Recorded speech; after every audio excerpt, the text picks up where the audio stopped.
So dear students, I have taken one more example based on how we can construct the grammar from the given statement, and this is very important.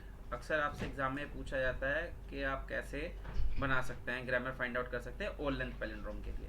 तो for this all length palindrome we have some observation. Solution देखो क्या होगा. We have some observations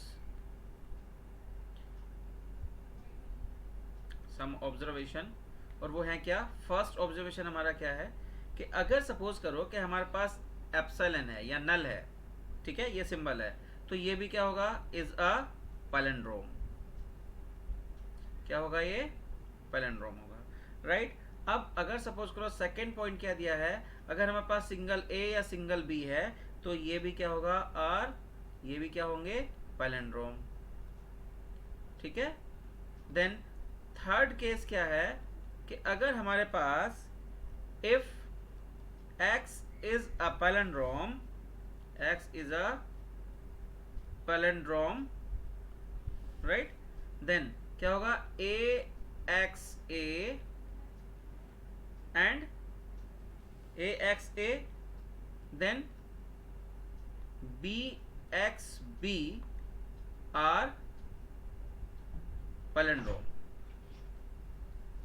ये भी क्या हो जाएंगे, हमारे पैलिंड्रोम हो जाएंगे, राइट. सो अब अगर सपोज करो हमारे पास क्या है कि अगर इन ऑब्जर्वेशन को हम अगर पी प्रोडक्शन रूल के बेस पे डिफाइन करते हैं, सो वी डिफाइन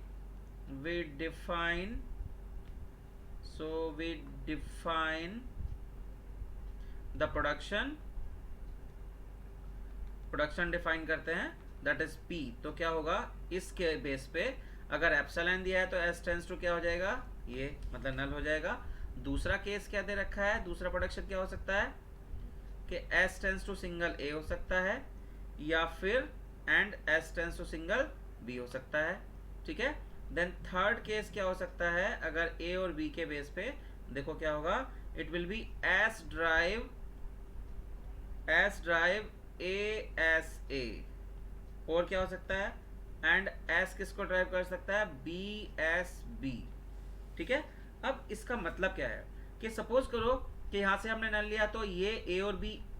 अब यहाँ पे क्या है, यहाँ पे क्वेश्चन ये आता है कि ऑल लेंथ का मतलब क्या है कि सपोज करो कि x is a palindrome. x क्या है आपका, पैलिंड्रोम है किस लेंथ का, ऑफ इवन लेंथ. किस लेंथ का है, इवन लेंथ का. तो इवन लेंथ में के उसके लिए प्रोडक्शन कौन कौन से हो जाएंगे, जब इवन लेंथ का अगर आएगा तो उसके प्रोडक्शन होंगे S tends to ASA and S tends to BSB. और क्या होगा, S टेंस टू एप्सिलॉन, क्योंकि यहाँ पे जितने A और B रहेंगे वो इवन लेंथ का होना चाहिए पैलिंड्रोम, राइट. अब अगर क्या कहता है, दूसरा केस क्या है, if x is a palindrome, x is a palindrome, x is a palindrome, PALIN of odd length, right. ये गलत लिखा गया है, इसको पैलिंड्रोम की स्पेलिंग क्या होगी, PALINDROM, राइट.